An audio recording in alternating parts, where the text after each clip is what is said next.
Salut tout le monde, c'est le Geoffrey. Aujourd'hui, je vous retrouve pour une rapide vidéo, si je veux à peu près rapide, parce que c'est un peu l'introduction d'un truc que j'aimerais essayer de faire dans pas trop longtemps. Et je vais essayer de parler des catégories de poids. Pour vous, c'est qui les meilleurs boxeurs de l'histoire? C'est qui les plus grands boxeurs de l'histoire? Vous voyez que déjà, c'est pas tout à fait pareil, et je sais que personnellement, j'ai de plus en plus de mal à essayer de m'amuser à débattre avec des gens de qui est le meilleur des boxeurs, parce que je trouve que c'est vachement stérile et sans intérêt, dans le sens où, genre, bon, bah globalement, le plus grand boxeur, c'est des choses qui sont faciles à établir, c'est-à-dire qu'on peut regarder qui l'a battu, essayer de regarder un petit peu qui a le plus meilleur des palmarès. Maintenant, le meilleur des deux, honnêtement, c'est compliqué, notamment parce que, bah, enfin, déjà qu'on a du mal à essayer de faire des pronos sur des combats qui se déroulent dans une semaine, parce qu'on a vraiment des chances de faire des pronos entre un mec des années 60 et un mec des années 20. Bon, voilà, perso, j'ai du mal à croire en fait vraiment à la précision de tout ça, et du coup je trouve que c'est globalement sympa de réfléchir un peu sur les boxeurs, parce que c'est globalement ce que permet cet exercice, mais que c'est relativement dénué d'intérêt profond, donc j'ai un peu de mal à tout ça. Par contre, j'ai beaucoup plus d'intérêt sur le fait d'essayer de classer un petit peu qui sont les plus grands boxeurs de l'histoire, qui ont les meilleurs palmarès, les meilleures carrières. Ça m'intéresse parce que pour le coup c'est rendre honneur pour moi au meilleur du sport, et bah, c'est important, je trouve, d'essayer de dire tiens, celui-là il a quand même battu tel nom, c'est pas mal. Alors ça veut pas dire qu'il est meilleur en 1v1, hein, ça veut juste dire que bah, il a une carrière qui est plus fournie, et je trouve ça cool de faire ce genre de choses. Donc moi j'aime bien. Mais je me retrouve toujours un peu une arrière-goût bizarre, c'est que quand je regarde les listes des gens, et même quand je regarde souvent mes listes, je me dis putain c'est quand même dommage, en haut des listes j'ai que des gens qui sont parmi les grandes catégories de poids. Et je veux dire, ok, évidemment, je veux dire, je suis pas en train de dire que c'est bizarre si j'ai pas un mouche qui est meilleur partout. Mais je veux dire, quand vous avez des combattants genre Pascal Puérez qui sont à peine considérés comme top 10 parmi les gens dans la catégorie, parmi les années 50, toutes catégories de poids confondues, alors que parmi les lourds, vous avez à la fois Patterson, ou Marciano, Johansson, et puis Charles et Walcott qui sont tous les 5. Et bon, il y a quand même un déséquilibre assez évident. Et ça m'a toujours dérangé parce que fondamentalement, je connais très bien les lourds, les gens connaissent très bien les lourds. Je connais pas beaucoup les mouches, les gens connaissent encore moins bien les mouches. Et je suis obligé de considérer que cet écart aussi important, aussi important, entre les considérations de ces différents boxeurs est lié à ça, est lié à cette médiatisation. Parce que forcément, comment est-ce qu'on juge un combattant? Comment est-ce qu'on juge la carrière d'un combattant? La première porte d'entrée, ce serait de dire par ses achievements. Par exemple, 50-0 Mayweather, c'est pas mal. Par exemple, 8 Division Champ Pacquiao, c'est pas mal. Mais en vrai, c'est pas ça qui permet de juger la qualité d'un combattant. Fury l'avait très bien dit, si je vais être 150-0, je peux le faire très bien. Je vais prendre des randoms, je vais faire des 4 rounds, et je vais affronter des mecs qui font des premiers buts, et moi aussi je vais être en 50-0. Alors, il exagère un peu, et c'est un peu provocateur, mais vous voyez ce que je veux dire. Dans les faits, ce qui est intéressant, c'est pas tant vos achievements, c'est contre qui vous les avez réalisés, qui est-ce que vous avez battu. Faire 50-0, comme Mayweather le fait, c'est impressionnant, pas parce qu'il fait 50-0, mais parce qu'il bat beaucoup de gens sans lui jamais se faire battre. C'est ça qui est impressionnant. Vous voyez ce que je veux dire? Quand Robinson il fait un 128-1, ce qui est intéressant, c'est pas ah ouais, il a fait 128-1. Non, ce qui est intéressant, c'est que dedans, vous avez des putains de noms. C'est ça qui est intéressant. Et c'est pour ça qu'il est incroyable son 128-1. Bon. Ok. Sauf que du coup, bah forcément, par exemple, je sais que Robinson a un 128-1 de qualité parce que dedans, on retrouve plusieurs fois la Mota et on retrouve plusieurs fois, 2 fois Kid Gavilan, par exemple. Ok, c'est cool. C'est cool. Bon, maintenant, vous voyez que tout ça, ça a de la valeur seulement si on sait qui c'est Jack LaMotta. Et seulement si on sait qui c'est Kid Gavilan. Et le truc, c'est que si on sait pas qui c'est ces gars-là, bah, en fait, 168-1, on s'en bat les couilles. Et c'est ça l'énorme problème des gens qui sont dans les petites catés, c'est que les adversaires qu'ils ont, on sait pas qui sont. Et du coup, forcément, c'est facile, par exemple, de prendre l'exemple d'un gars qui s'appelle Myung Woo Yu. Je t'ai fait peut-être son prénom, c'est un Coréen, dans les années 90, en mi-mouche, qui fait 17 défenses de titre de son titre WBA. Bon. Il y a un temps Joe Cheng dans la KT qui a fait 18 défenses de titre, si je dis pas de conneries, de son titre WBC, lui je crois. Bon, dans les deux cas, c'est impressionnant, vraiment impressionnant. Le truc étant que ces gens sont coréens, et si on s'intéresse aux gens qui sont battus, et ben on les connaît pas. Et du coup, forcément, on retrouve encore un achievement, c'est cool, 17 défenses de titre, c'est très impressionnant. Mais contre qui, et ben on n'en sait rien. Et du coup, est-ce que ça donne une quelconque valeur à ces boxeurs? Bah une petite, mais suffisamment grande pour pouvoir les placer plus haut que des boxeurs comme Holyfield, par exemple? Bah difficilement. Difficilement. Et du coup, ça veut dire que si jamais je veux m'intéresser au top des boxeurs dans les années 80, et bah je vais très certainement, comme tout le monde, mettre Holyfield au-dessus de ces gars-là. Alors qu'en vrai, bah c'est injuste, parce que ces gars-là, je les connais pas, et ça se trouve, ils ont affronté des mecs qui étaient des bords de faim et qui étaient bien meilleurs que les adversaires d'Holyfield. Ou à minima aussi bons, mais je veux dire, ils ont des palmarès qui sont potentiellement meilleurs que celui que Holyfield a eu dans les années 90. Et c'est ça qui me pose problème. C'est juste qu'on ne connaît pas. Et voilà, et on connaît pas. Et bon, bien sûr, c'est relou, parce que bah...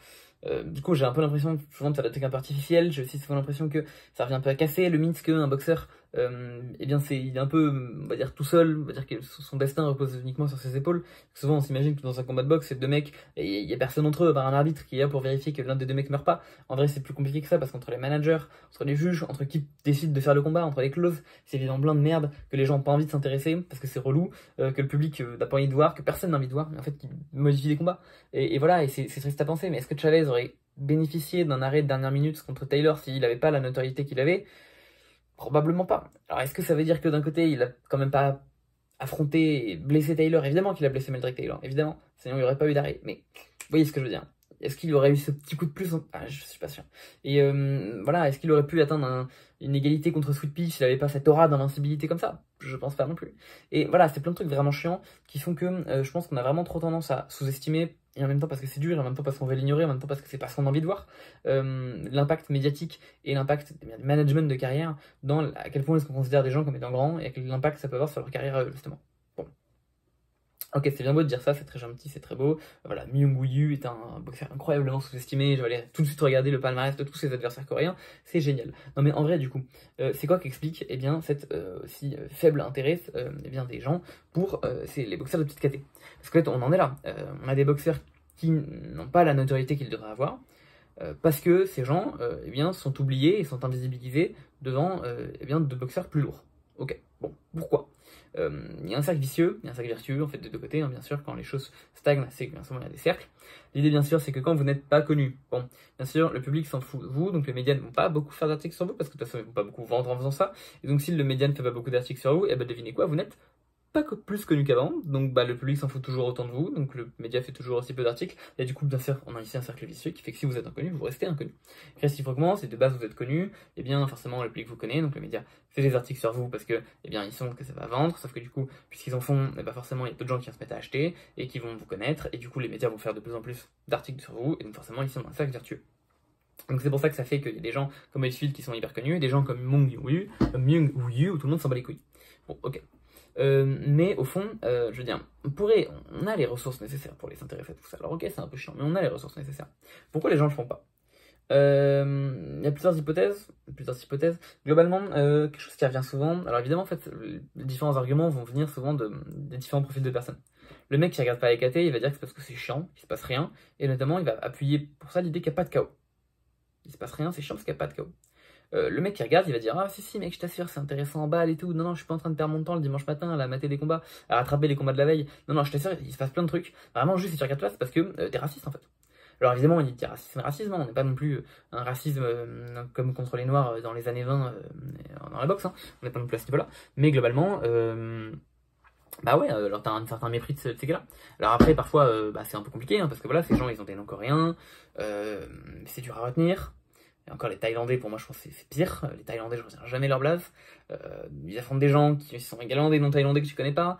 Puis même, bon, moi ça va, je commence à être à peu près habitué pour retenir les sonorités japonaises, retenir les sonorités coréennes, c'est encore un peu plus compliqué, mais ça revient petit à petit.